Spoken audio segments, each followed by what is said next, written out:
नमस्कार, मी पंजाब तक हवामान अभ्यासक मुक्काम पोस्ट गुगळी धामणगाव तालुका सेलू जिल्हा परभणी. 6, 7 आणि 8 तारखेला आपल्या महाराष्ट्रामध्ये पाऊस येणार आहे म्हणून हा अंदाज लक्षात घ्यायचा. त्याच्यानंतर एमपी मध्ये, मध्य प्रदेशमध्ये देखील 6, 7, 8 दरम्यान एमपी कडे देखील पाऊस पडणार आहे म्हणून मध्य प्रदेशतील शेतकऱ्यांनी हा अंदाज लक्षात. सर्व शेतकऱ्याला सांगू इच्छितो की राज्यामध्ये आतामध्ये 1 तारखेपर्यंत हवामान कोरडं राहणार आहे म्हणून हा अंदाज लक्षात घ्यायचा. पण राज्यामध्ये 2 तारखेला आपल्या महाराष्ट्रामध्ये भाग बदलत पाऊस पडणार आहे म्हणून हा अंदाज लक्षात घ्या.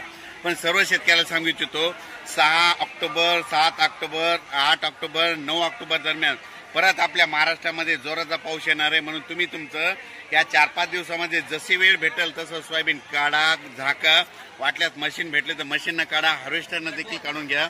म्हणून हा अंदाज खास करून मी या उज्जैन या ठिकाणी कालेश्वर मंदिर या ठिकाणाहून देत आहे. म्हणून सर्व शेतकऱ्याला सांगू इच्छितो की तुम्ही काय करा.